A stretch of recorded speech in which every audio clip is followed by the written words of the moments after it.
kesalahan atau dosa tiap orang itu urusan kita sama Tuhan gitu.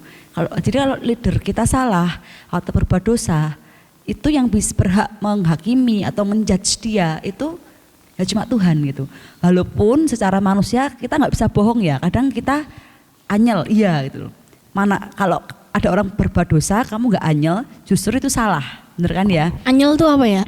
Aduh sorry, bahasa Jawa. Ini roaming nanti. Anyel itu apa ya? Sebel, jengkel, marah, kecewa, nah itulah ya. Shalom. Berita Mujizat TV adalah media online Kristen yang memiliki visi menyuarakan kebenaran dan menghasilkan perubahan. Terus dukung kami untuk menyuarakan kebenaran dengan cara like dan subscribe channel YouTube kami, dan jangan lupa untuk share video-video kami. Selamat menonton, Tuhan Yesus memberkati. Apa?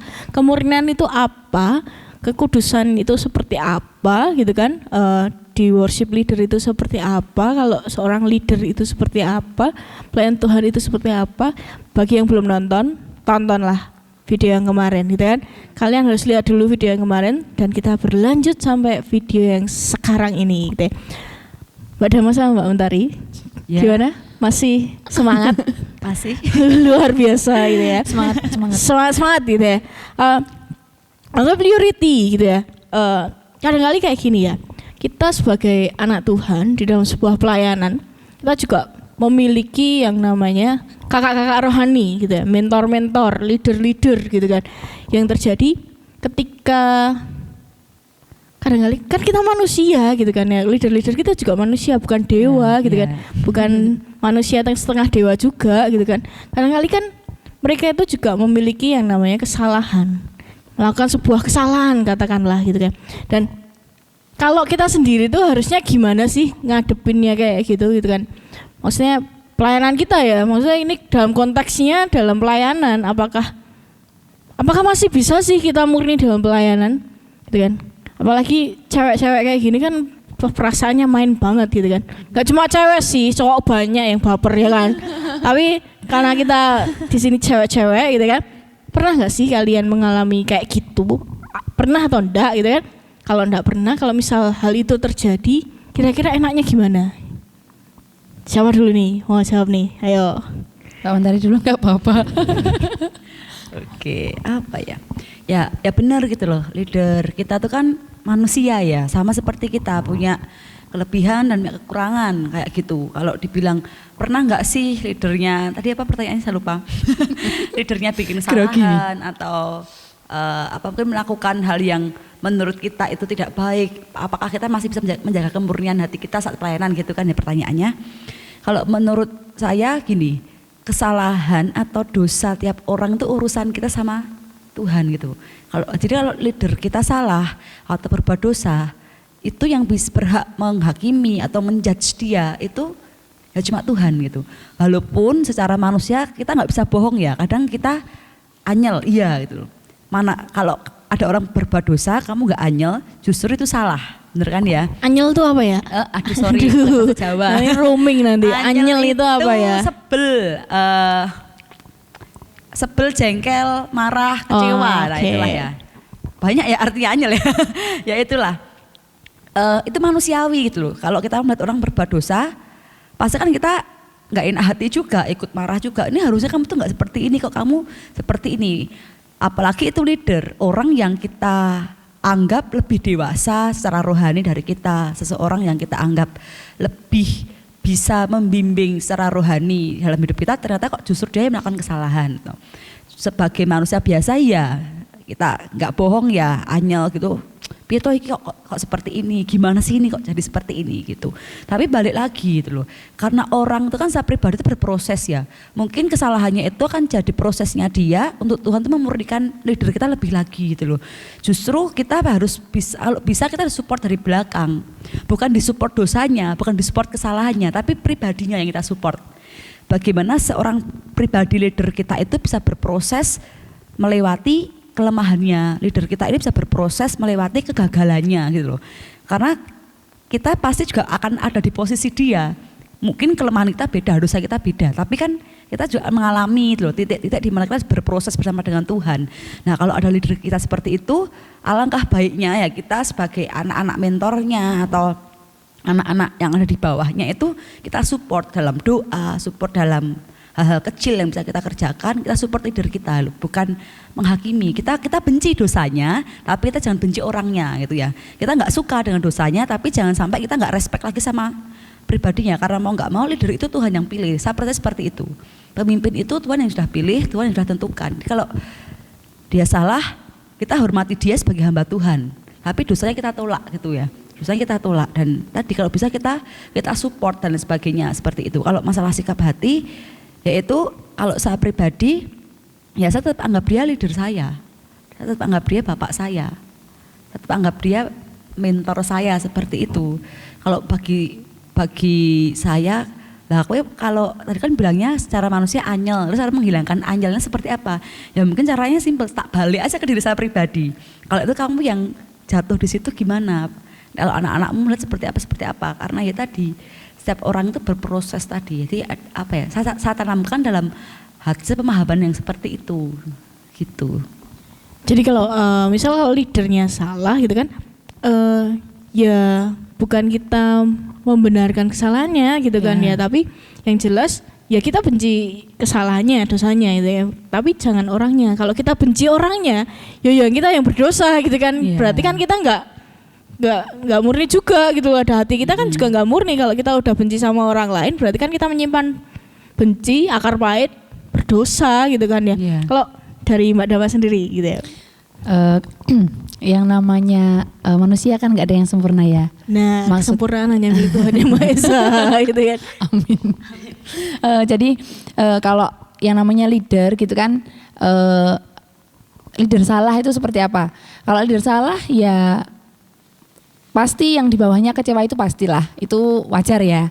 Cuman kita maksudnya kita sebagai anak-anak yang di bawahnya melihat leader seperti itu, ya kita harus bisa jaga hati kita ya dengan hal seperti itu. Jangan sampai membuat kita itu jadi benci sama orangnya, karena kembali lagi semua orang itu bisa berbuat dosa, leader pun juga sama gitu ya.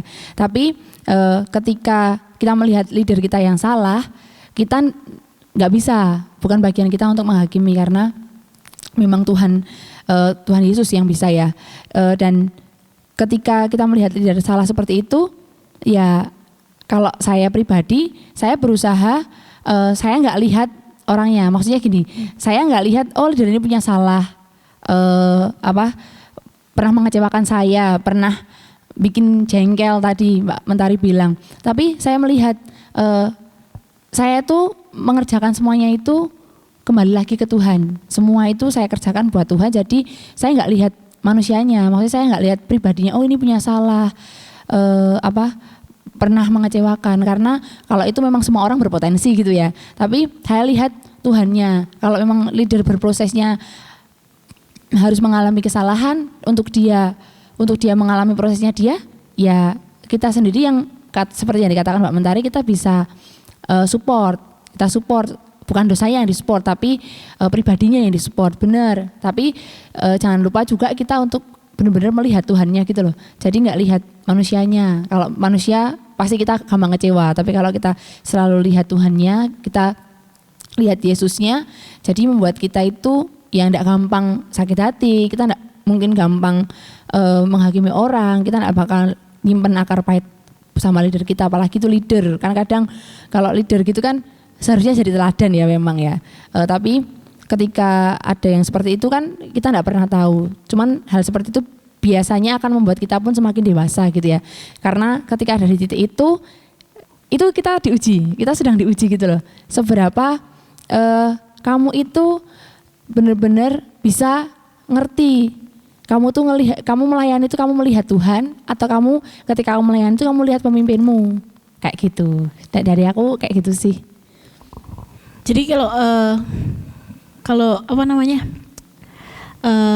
leader boleh melakukan sebuah kesalahan ya manusiawi gitu kan ya. Manusiawi. Kita juga kita pun juga pernah mengalami masalah juga melakukan kesalahan juga. Itu bagian prosesnya dia lah gitu kan. Seperti yang saya bilang tadi, kalau leader pun juga mengalami proses pemurnian gitu kan ya. Kita pun juga mengalami proses pemurnian. Ada satu titik kita juga berada di posisi dia gitu kan. Bagaimana kita, sudut pandang kita untuk kita itu, kalau saya mungkin kayak gini, sempat terpikir tadi kayak ketika kita melihat leader kayak gitu atau orang lain, bukan leader aja ya, kalau kita melihat orang lain sedang berproses seperti itu, berarti kita dituntut untuk melihat dengan hatinya Tuhan kan gitu kan. Berarti kan kalau saya pernah baca di mana ya tadi, di Matius dikatakan hanya orang yang suci hatinya itu yang bisa melihat Allah gitu kan, bisa melihat hatinya Allah juga gitu, orang yang benar-benar suci hatinya gitu kan. Kalau kita isinya cuma menghakimi gitu kan ya enggak bisa juga gitu kan. Kita tidak akan melihat seberapa besar kasih Allah untuk kita dan leader itu. Dan kira-kira kalau kayak gitu untuk teman-teman BMTV di rumah, kira-kira ya kalau kita sudah melihat kesalahan leader gitu kan, terlihat di kita gitu ya, mau enggak sih dididik sama leader gitu ya? Tulus mau dididik ya gitu ya. Kemudian kan juga berbicara tentang ketulusan kan. Benar. Mau enggak sih gitu kan? Bisa enggak sih seseorang itu merasa tulus, ya aku mau dididik sama leader ini gitu. Dari kalian seperti apa? Yang didik leader yang salah tadi. Case-nya ya. Yes, case-nya kayak gitu. Kalau saya selama yang diajarkan atau yang didikan yang diberikan itu konteksnya kebenaran, oke gitu. Karena kan yang dilihat bukan orangnya, bukan siapa yang ngajari kita, tapi apa yang diajarkan gitu loh. Jadi entah yang mengajarkan siapapun, karena kita bisa belajar dari siapapun gitu, dari kondisi orang seperti apapun kayak gitu. Selama yang diajarkan itu konteksnya kebenaran dan itu memberkati hidup saya, membangun hidup saya secara pribadi, ya saya tetap taat untuk ikut didikannya. Gitu kalau saya. Mbak Dama? Kalau saya kalau tahu leadernya pernah salah nih, tapi setelah itu mau enggak mau kita masih dipimpin sama leader itu gitu ya.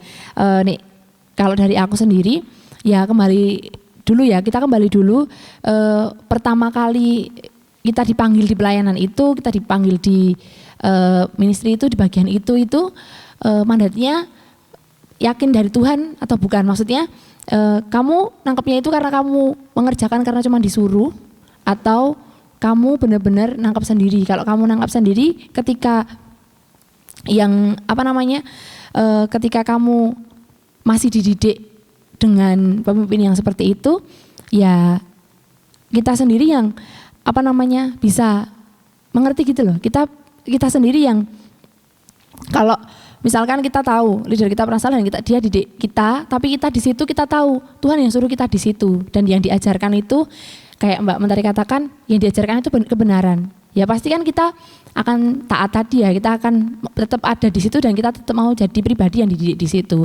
Cuman kalau memang dari tadi yang dikatakan misalkan salah dia tapi maksudnya dia sudah berproses, dia sudah maksudnya sudah melakukan hal yang benar lagi, setelah itu kembali lagi, maksudnya melakukan kesalahan lagi dan kita pun dibawa menjadi salah. Nah itu kita, karena ini kita ngomong konteks kemurnian, ya kita sendiri yang bisa ngerti ya. Karena kayak kalau tadi Mbak Dwi bilang di Matius ya tadi ya, kalau di Ibrani itu juga katakan ketika kita mengejar kekudusan itu kita bisa melihat Allah. Jadi kalau tahu leadernya seperti itu, leadernya menyuruh mendidik kita dengan hal yang benar, dengan kebenaran, oke, kita jalan, kita ikuti. Tapi kalau kalau memang sesuatu yang sekiranya yang diajarkan, yang dididik itu memang bukan dari Tuhan, maksudnya bukan sesuatu kebenaran gitu kan, kita sendiri yang akan mengerti gitu ya. Karena kalau kita belajar kemurnian gitu kan, kita ya akan belajar tentang kekudusan itu tadi. Jadi kita melakukan, oh ini dosa, ini bukan dosa. Jadi kita akan belajar ya, setiap hari kita ada di sini kan juga kita belajar kayak gitu. Kuncinya adalah melihat Tuhannya ya. Iya, Jadi melihat melihat Tuhannya. Tuhannya yang ada di leader kalian, leader kita gitu kan. melihat Tuhannya. Dan apa yang dia kerjakan itu sesuai dengan apa yang Tuhan mau atau enggak gitu kan ya. Dan itu yang membuat kita bisa ya tulus untuk mau dididik gitu kan ya. Dan kalau berbicara tentang leader gitu kan, kita pelayan-pelayan Tuhan juga gitu kan. Kadang di sebuah gereja lokal itu juga terjadi di gereja saya gitu kan. Mungkin juga di gereja saya, Anda juga saya enggak tahu gitu kan ya. Pernah enggak sih gitu kan mengalami satu case kayak gini? Ada beberapa orang gitu kan pelayan Tuhan sampai bersikap baik di depan leader, pemimpin, pendeta lah katakanlah, untuk dilihat baik, untuk dapat pelayanan, untuk mungkin jabatan atau untuk dapat posisi tinggi di sebuah pelayanan atau ministry di gereja. Nah, kayak gitu orang yang seperti itu kira-kira bisa dikategorikan murni hatinya enggak sih? Iya. Gimana? Ya memang kita nggak bisa ngejudge orang ya umurnya atau tidak. Tapi kalau dengan case yang tadi pengen dilihat dan sebagainya seperti itu, saya boleh katakan ya itu tidak murni gitu. Karena kan motivasinya udah nggak bener gitu loh dari awal tuh dia mengerjakan itu memang ada ehem-ehemnya, ada maksud dan tujuan yang lain gitu loh dari apa ya, untuk bukan karena memang murni mau melayani Tuhan, tapi karena ada embel-embel mau dilihat, mau diperhatikan pemimpin, mau dapat jabatan dan sebagainya. Kalau boleh dikatakan ya tidak, karena kalau orang-orang seperti itu walaupun dia diberi mungkin dia diberi jabatan, dia diberi kedudukan, hasil akhirnya tadi yang kemarin saya bilang tentang buah tadi, pasti buah di pelayanan juga nggak akan baik. Gitu sih kalau saya boleh katakan ya itu tidak. Oh, Mbak Dama bisa menambahi? Kalau case-nya kayak gitu sih ya tetap ya, karena kita tidak bisa menghakimi. Iya Bu Gembala, kita nggak bisa menghakimi Bu Gembala. Kita nggak bisa menghakimi orang. Itu kan tetap kembali lagi ke sikap hati sih ya. Kita sendiri yang akan kalau kita menemui hal case-case kayak gitu tuh kan ya piye ya. Kalau kita menghakimi kita salah. Maksudnya kalau kita pun menghakimi, oh ini nggak murni kayak gini pun kita juga malah jadi berdosa. Tapi kalau kita cuman diem aja pun ya gimana ya. Jadi ya itu lagi kembali lagi lah ke sikap hati kita. Kalau tadi case-case maksudnya deketi pemimpin dengan case-case supaya dapat jabatan, supaya dapat pelayanan kayak gitu. Ya itu kan kita bisa melihat lah motivasinya apa. Jadi kita sendiri yang bisa ngerti lah, oh kayak gini ya. Jadi enggak perlulah dihakimi, oh ini orangnya kayak gini itu enggak perlu kan. Kita sendiri bisa merasakan lah ya, merasakan ini motivasinya apa kayak gitu. Jadi ya tidak itu tadi ya bisa jadi. Tapi kan kembali lagi kita nggak boleh ngakimi, jadi ya monggo. Oke. Iya Bu Gembala. Balik lagi ke sikap hati dan dekat mendekati tadi. Saya tertarik dengan dua kata ini gitu ya. Sikap hati dan dekat mendekati. Kira-kira dalam sebuah pelayanan kita pasti kan juga ketemu dengan banyak orang gitu ya. Setuju dengan saya ya. Kita ketemu dengan banyak orang gitu kan. Cowok, cewek, cowok, banyak lah gitu. Dan dalam sebuah pelayanan apalagi ini anak-anak muda gitu kan. Saya masih muda gitu ya. Ini juga masih muda. Pernah ada sih dalam sebuah pelayanan jangan ditekan dong. Oke. Dalam sebuah pelayanan itu kan pasti kita mengalami yang namanya bertemu dengan orang-orang lain gitu kan. Kalau dari kalian pribadi gitu kan, dari kalian mungkin bisa share gitu kan, pernah nggak sih gitu kan dalam sebuah pelayanan kita itu pengen dilihat si ehem gitu ya, tahu si ehem gitu ya, si ehem gitu ya. Jadi, halo si ehem. Berbicara dengan lawan jenis, hubungan dengan lawan jenis gitu ya. Pernah nggak sih dalam sebuah pelayanan gitu kan, kita kan ya saya bilang tadi bahwa kita ketemu dengan banyak orang, apalagi dengan hubungan lawan jenis kan sangat pasti ada gitu kan. Nah kadang-kadang itu yang membuat motivasi kita untuk melayani itu kan melenceng gitu kan. Jadi WL kan angkat tangan tinggi-tinggi gitu biar dilihat si gitu. Nah, apa namanya nyanyinya dimerdu-merdukan gitu. Pasti ada gitu kan. Nah kalau dari kalian sendiri pernah nggak sih ngalamin kayak gitu? Terlibat seperti itu gitu ya? Mbak Mentari dulu aja. Saya pengen tahu Iya, ceritanya dari Mbak Mentari. Dama loh kalau balik sini. Ada apa? Apa ya? Ya, kalau tadi apa sama jenis, lawan jenis ya kan pelayanan, kalau saya pribadi saya pelayanan anak muda, pelayanan generasi udah dari tahun berapa ya saya lupa, 2000 saya bertobat itu 2010 ya, 10 tahun belakangan inilah, 10 tahun ini saya pelayanan di pelayanan generasi yang ketemu banyak orang, ketemu banyak teman, dan yang lawan jenis juga banyak gitu. Kalau ditanya pernah enggak, ya secara manusia pasti pernah gitu kan. Raketang beribik-beribik. Raketang itu apa ya raketang? Itu apa ya? Saya itu agak tahu ya. Raketang itu apa sih? Tidak hanya ya? Tidak hanya, kok tidak hanya? Ya intinya itulah. Ya walaupun cuma. Jangan grogi, Bu. Jangan grogi, Bu. Tenang, kuasai. Aduh. Walaupun cuma wah mbaknya cantik, wah masnya ganteng, itu kan udah main hati ya, kalau bisa kan main hati gitu, main mata, main hati. Kalau kata orang kan dari mata turun ke hati. Apalagi dulu di tahun-tahun yang lalu, apalagi di usia-usia anak muda, pasti ada gitu loh. Nggak cuma saya pribadi ya, teman-teman dan lain, pasti mengalami hal yang seperti itu. Dan kalau mungkin karena usia saya udah dewasa ya hari ini ya, dibilang tua kok gimana, dewasa aja ya lebih tepatnya ya, udah dewasa jadi ngerti itu kalau ya itu hal yang normal. Yang pertama normal, justru nggak normal kalau saya suka sesama jenis, malah menakutkan kan. Hal yang tidak normal kalau saya dingin dengan siapapun, psikopat mungkin ya, zombie ya, dingin, nggak punya perasaan sama siapapun kan nggak mungkin juga. Kalau ditanya pernah nggak pernah gitu, ada nggak ya ada perasaan-perasaan seperti itu, tapi balik lagi untuk menjaga sikap hati ya. Kalau saya hari ini ya, kalau Mbak Dwi tanya yang saya yang hari ini, saya tuh punya prinsipnya seperti ini. Kalau belum Tuhan suruh ya saya nggak akan jalan gitu. Kalau dalam hal hubungan ya, jadi gini ya. Ini ngomongin apa? Kalau Tuhan belum ngomong, ya udah saya nggak akan melakukan apapun itu. Kadang kan banyak ya di luar sana anak-anak muda itu suka sama orang, tiba-tiba WA-an gitu kan ya, WA-an, main hati dan sebagainya. Apalagi ini ngomong hati itu hal yang tersembunyi dan paling susah dikendalikan bagi saya.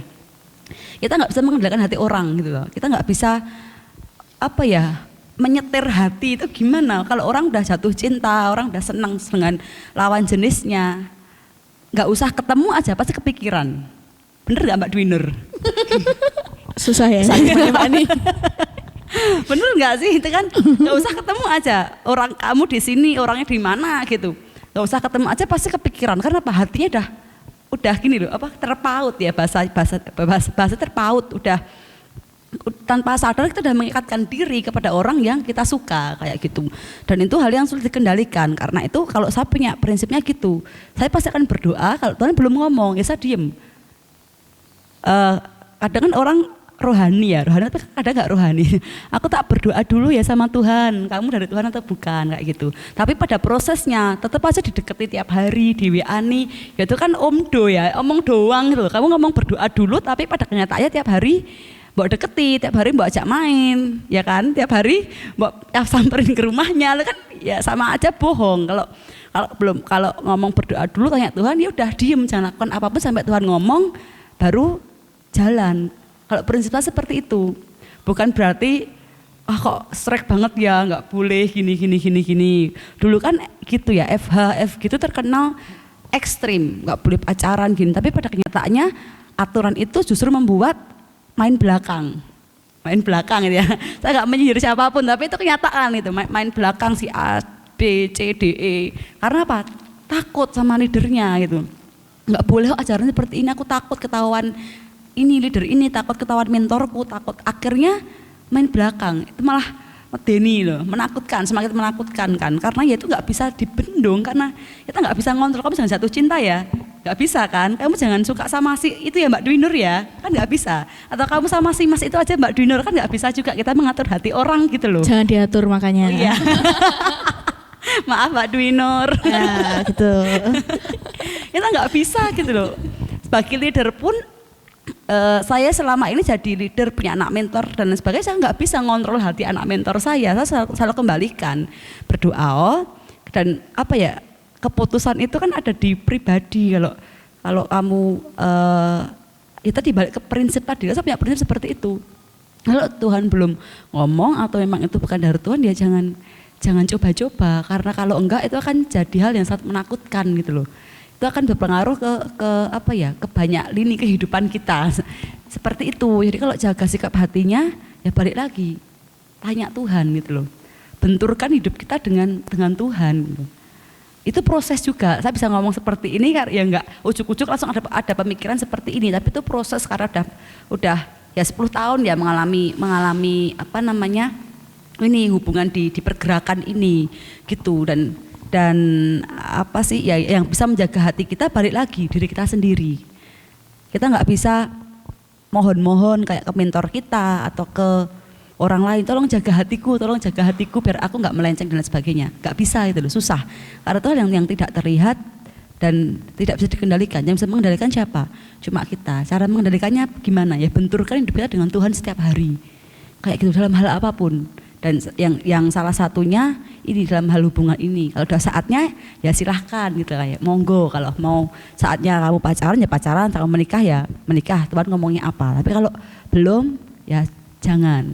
Cara jaganya cuma itu sih kalau saya ya gitu. Jadi kalau ada yang bilang aku jaga hatimu, ya gombal banget gitu ya.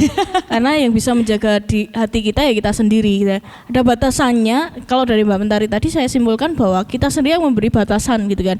Kita sendiri yang menjaga hati kita. Yeah. Karena apa, ketika ya kita ketemu dengan banyak orang di sebuah pelayanan pasti gitu kan, dan dimanapun. Nah itu membuat motivasi yang keliru itu akan muncul gitu kan. Kalau kita nggak bisa jaga hati kita gitu kan, nanti mau pelayanan ke sana, oh karena ada si itu di sana gitu kan.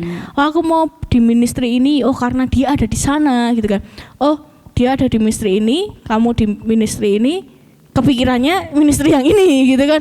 Ya itu yang membuat orang-orang jadi apa ya, motivasi salah dan membuat nggak murni pelayanannya gitu kan, karena ikut-ikutan si tadi gitu kan.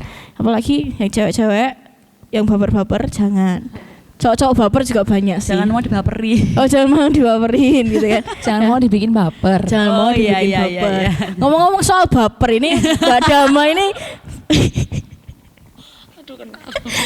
pernah enggak sih gitu kan, selama pelayanan gitu kan, pernah baper enggak sih? Selama pelayanan. Selama pelayanan ketemu orang gitu kan. Kalau bahas ini rasanya pengen ketawa. Kalau pernah baper apa enggak sih?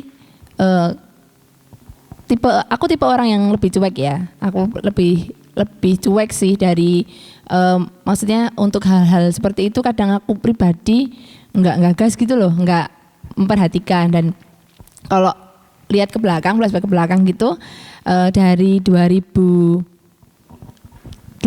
bertobat itu kan karena memang saya punya keinginan, punya prinsip sendiri gitu. Nanti saya belum mau punya hubungan, belum mau pacaran itu, saya nggak mau pacaran sampai saya lulus kuliah. Saya itu dulu sudah punya prinsip seperti itu, dan ketika ada di komunitas ini yang diajarkan pun juga sama gitu ya. Kalau kamu belum siap menikah, jangan pacaran. Ini lebih apa ya? Lebih panjang lagi kan, kita menikah kapan kan nggak tahu juga. Dan ketika itu ya karena saya pribadi punya prinsip itu, selama pelayanan gitu nggak gas sih, kalau aku lebih ke cuek sih ya. Lebih ke cuek, nggak gas gitu kalau misalkan nggak ada yang deketi kayak gitu. Tapi ya pernah sih kerasa, maksudnya kerasa bukan aku yang suka gitu ya, masih ada yang deketi posisi masih kuliah, posisi masih sebelum lulus kuliah nih, sebelum lulus kuliah ada sih yang deketi gitu. Tapi karena sudah ada prinsip seperti itu, ya responku sudah membatasi sendiri, jadi sudah natural gitu loh, natural membatasi sendiri, jadi belum sampai masuk hati, kata orang tuh belum masuk hati, jadi aku pun sudah bisa membatasi itu gitu. Tapi ya orang kan beda-beda, kalau itu prinsipku yang tak pegang dari dulu sih. Dan puji Tuhan sampai lulus kuliah itu kan selama pelayanan pun aku tidak terganggu dengan hal seperti itu, dengan ke gereja salah motivasi, ada pemain musik yang ganteng atau apa kayak gitu. Memang nggak ada. Yang ganteng. Enggak. Jangan tersinggung. Enggak, maksudnya kan kadang biasa ya, karena memang pelayanan di kepemudaan kan kayak gitu ya. Ngelihat lawan jenis, lihat lawan jenis, tiba-tiba tertarik. Ada ketertarikan kayak gitu kan. Tapi ya puji Tuhan selama ini sebelum lulus kuliah itu ya pelayanannya juga ya jalan aja dan nggak ganggu. Karena dulu saya mikirnya nanti apa bisa ya saya pelayanan, saya ke sekolah, apa bisa fokus gitu loh. Apalagi saya punya pacar, jadi saya merasa saya belum siap. Daripada nanti saya sendiri yang keder apa ya bahasa kewalahan dan saya merasa belum siap, ya wes lah, enggak lah, saya yakin nanti Tuhan yang sudah siapkan. Dulu tuh saya punya pemikiran seperti itu sih. Jadi ya puji Tuhan selama ini enggak ada yang bikin salah motivasi untuk kita ketika pelayanan, ketika apa kayak gitu. Kalau saya tahu kan Mbak Dama ini kan suaminya juga sepelayanan gitu kan ya. Kan menjalin hubungan dengan pria sepelayanan gitu ya. Ya, kalau dari Mbak Dama sendiri pernah nggak sih ya gimana lah jaganya buat murni pelayanan gitu, padahal kan juga ada partner hubungan dan partner kerja gitu. Kalau dari Mbak Dama sendiri gimana? Agak malu-malu gimana. Jadi kan ya mungkin beberapa yang kenal saya kan tahu ya, saya baru aja menikah dan saya menikah dengan berapa tahun? Saya menikahnya 1 tahun kurang 10 bulan. Kawan, ada yang bilang 8 bulan tapi kemarin. Ada. Jadi saya baru aja menikah dan saya dapat orang satu pelayanan dan itu yang jadi suami saya itu dulu adalah leader saya.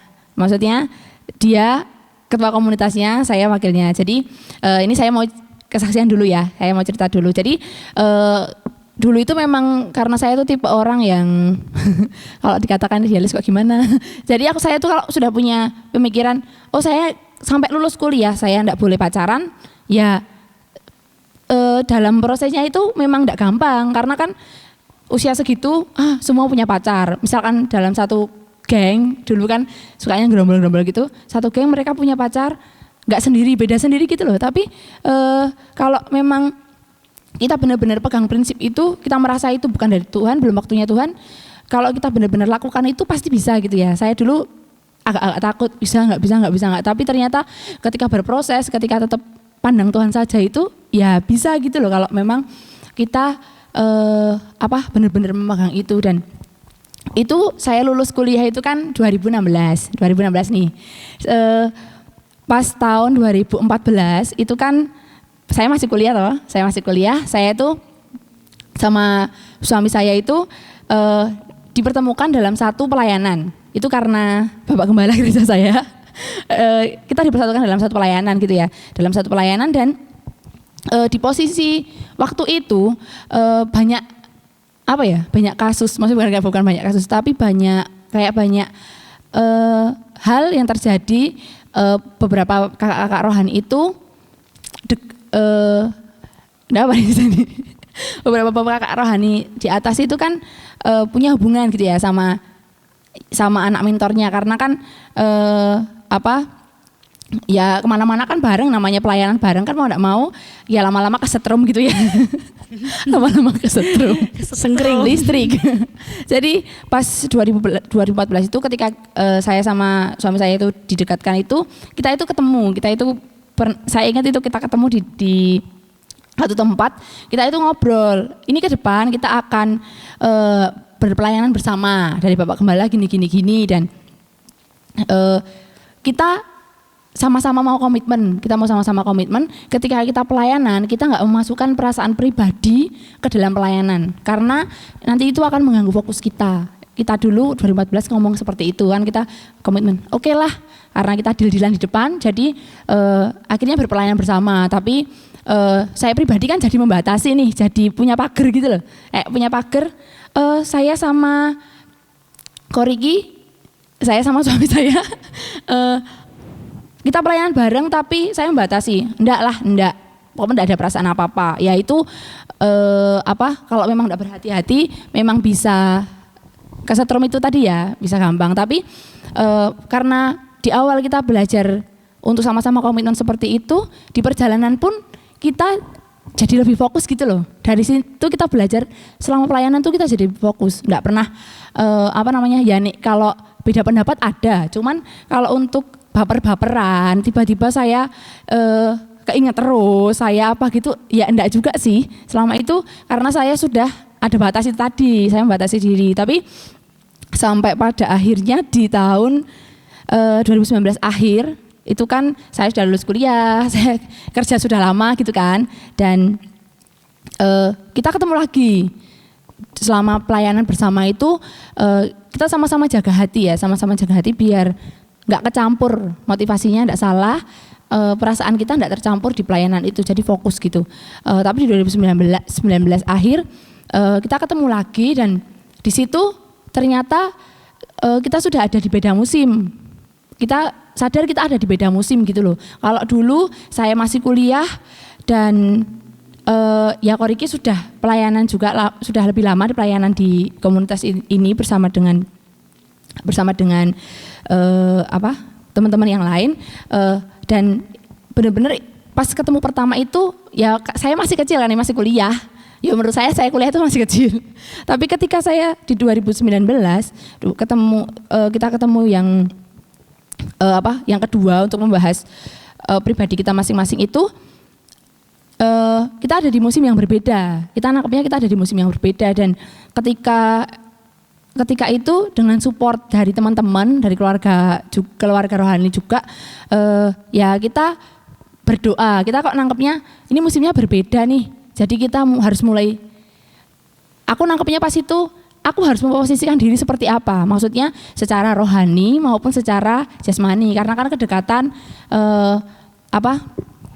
kedekatan kita itu kan udah lama, dari 2014 sampai 2019.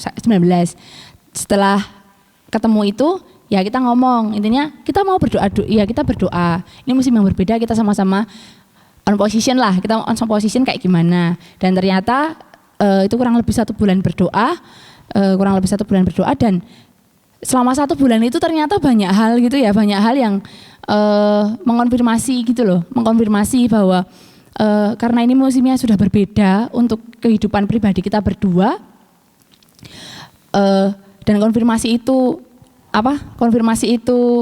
ya mengarah ke arahnya, ke arah jadi bingung nih, arah pelaminan. Ya, maksudnya konfirmasi itu mengarah bahwa ya memang enggak cuma sebatas rekan sekerja gitu loh, bukan sebatas rekan sekerja, tapi ternyata memang lebih ya, maksudnya lebih dalam lagi, kita boleh mengenali, boleh semakin lebih kenal. Karena sebelumnya kita fokusnya ke pelayanan, sampai aku tuh pernah berpikir kok kalau aku dihubungi sama Koriki itu isinya bahas pelayanan terus. Saya tuh sampai dulu pernah berpikir seperti itu. Tapi saya ngerti ternyata itu memang yang mendidik. Karena kalau memang sesuatu yang benar-benar murni itu kan ya nggak selamanya buat kita nyaman ya. Kadang-kadang kita harus kita harus ya berproses di sana toh, harus setia di sana toh, harus ya mengejar kekudusan itu kan ya kayak gitu. Maksudnya enggak itu loh, enggak enak-enak tok gitu loh. Karena kalau kecampur perasaan pribadi kan lebih enak. Kalau ini kita harus tahu kepentingan Tuhan itu apa kayak gitu. Dan setelah 2019 ya karena kita berdoa, konfirmasi dari kita pribadi, dari keluarga rohani maupun jasmani, akhirnya kita ambil keputusan karena kita berkomitmen di musim yang lalu seperti itu, dan komitmen yang kedua itu kita sama-sama mengambil keputusan untuk jalan bareng. Dan akhirnya ya udah berjalan. Setelah itu berjalan itu ternyata banyak konfirmasi gitu ya. Kita yang nggak tahu ternyata orang-orang itu dapat mimpi tentang kita, ada yang dapat pesan tentang kita itu nggak tahu. Cuman ya itu ya kita merasa ya mungkin karena kita menjaga hati kita masing-masing. Jadi kalau soal hubungan kayak gini kan saya percaya gini, kalau Tuhan itu kasih orang yang tepat di waktu yang tepat gitu loh. Jadi kalau pas 2014 saya ketemu pertama itu mungkin orangnya sudah tepat, tapi karena waktunya belum tepat saya diajari untuk oh ya wes kita berpelayanan bareng dan enggak menyampurkan perasaan di sana. Tapi setelah 2019 karena mungkin Tuhan mengerti bahwa waktunya sudah tepat untuk kami berdua, saya udah kerja beberapa tahun gitu kan. Dan secara secara rohani mungkin sudah siap gitu ya. Jadi ya Tuhan sendiri yang persatukan gitu loh. Jadi buat kita kalau usia-usia tadi kan kita ngomong masalah usia-usia remaja gitu gimana kalau baper-baperan. Ya kalau baper-baperan itu wajar sih memang. Cuman kan bagaimana kita itu merespon gitu ya. Ya kembali lagi ke sikap hati itu tadi ya. Kembali lagi ke sana. Jadi bagaimana kita bisa menjaga sikap hatinya kita sih lebih tepatnya kalau itu. Kayak gitu sih Mbak Dwi. Panjang banget ya. Panjang lebar kali tinggi gitu ya. Kalau saya boleh merespon dari kalian berdua gitu kan, dari segi hubungan ya. Maksudnya kalau Mbak Mentari tadi bilang ketika enggak boleh nih ada hubungan terus tiba-tiba main belakang. Itu kan termasuk kita itu kayak apa ya? Tidak mengindahkan hati nurani. Main belakang itu kan sama juga sembunyi-sembunyi kan. Benar, padahal hati ya. nurani itu akan harusnya berdetak ketika kita melakukan sesuatu yang tidak benar. Ya. Saya percaya orang-orang yang main belakang gitu ya, main jalan tikus belakang, saya percaya kalau kita tanya Tuhan, pasti hati nuraninya berdetak gitu kan. Tapi kebanyakan orang kan menolak hati nuraninya gitu kan. Kalau di Timotius katakan beberapa orang telah menolak hati nuraninya yang murni itu, dan karena itu kandaslah iman mereka. Enggak cuma hubungan lewat belakang saudara. Ketika kita menolak hati nurani kita gitu kan. Hati nurani kan ngomong juga tentang Roh Kudus yang ada di dalam hidup kita gitu kan. Hati nurani kita yang murni gitu kan, ngomong apa gitu kan. Kalau apa yang tadi Mbak Mentari bilang lewat jalan belakang itu kan udah nggak benar juga. Nggak cuma soal hubungan, tapi tentang dosa-dosa segala sesuatu yang kamu menolak hati nuranimu yang murni itu, ya berarti kita cek lagi gitu lah, sudah murnikah kita gitu kan. Dan saya senang dengan kesaksiannya Mbak Dama, itu luar biasa gitu kan. Tadi dia ngomong mungkin orangnya itu sudah tepat tapi waktunya belum tepat gitu kan. Makanya harus menjaga hatinya itu benar-benar dari 2014 sampai 2019 ya. Cukup lama gitu kan menjaga hatinya gitu kan. Dan sampai waktunya yang tepat. Jadi buat saudara yang di rumah dimanapun berada, saya juga belajar jadinya gitu ya. Anda belajar? Sangat belajar. Sangat belajar. Saya gitu juga kan? belajar. Oh iya belajar. Mbak Dwi Nur. Jadi bagaimana kita mengindahkan hati nurani kita yang murni itu berbicara, dan kita mengerjakan apa yang hati nurani kita yang murni itu lakukan gitu, untuk kita kerjakan gitu kan. Sikap hati kita yang murni di hadapan Tuhan. Jangan sampai saudara di rumah atau dimanapun kalian berada, atau kita juga menolak hati nurani kita, karena itu yang membuat iman kita kandas. Karena ketika kita mulai menolak hati nurani kita mulai menolak hati nurani yang murni ini gitu kan, di hati kita itu kayak apa ya, kita memperkenankan dosa masuk gitu kan. Maka iman kita yang jadi kandas gitu kan. Sedikit kedagingan gitu kan, kedagingan semakin ya, kedagingan semakin tinggi, kuat ya, tinggi, kuat daripada roh, itu yang membuat iman kita kandas saudara. Jadi kita sama-sama belajar bagaimana kekudusan, kemurnian itu dan ketulusan kita melayani gitu ya, itu yang Tuhan pandang. itu yang lebih berharga daripada emas manapun gitu kan. Kalau emas itu dimurnikan dengan dilebur berkali-kali diproses, maka hidup kita pun sama, tapi kita lebih berharga di matanya Tuhan. Jadi jangan pernah menolak hati nurani kita yang murni, karena itulah yang membuat kita semakin berjalan bersama dengan Tuhan. Untuk ngeceknya kemurnian kita setiap hari, ya balik lagi ke Alkitab sama ketemu Tuhan secara pribadi. Itu ya. Ya, Terima kasih untuk waktunya teman-teman Sama-sama, saya. Next time Mbak. kita Sama-sama, bincang-bincang Mbak. lagi, ngobrol-ngobrol Ya. lagi. Mungkin tentang hal yang gitu ya. Mbak Dwi dan Mbak kesaksian. Boleh ya. Nggak tak undang lagi kali. Ya, itu aja ya. Luar biasa ketika saya boleh ketemu teman-teman saya yang luar biasa ini. Dan untuk Sobat BNTV yang ada dimanapun berada, jangan lupa like, subscribe, klik loncengnya, dan kalian boleh tulis di kolom komentar apa aja sih yang kira-kira pengen kalian bahas di podcast kita. Jangan lupa ya. Dan kita mau tutup dalam doa. Saya minta Mbak Mentari berdoa untuk setiap Sobat BMTV yang ada di rumah dimanapun berada, untuk kemurnian hati ya, purity ini. Kami mengucap syukur Tuhan buat hari ini, kalau kami boleh sama-sama belajar tentang bagaimana kami harus menjaga hati kami, menjaga kemurnian hidup kami, kekudusan kami di hadapan-Mu.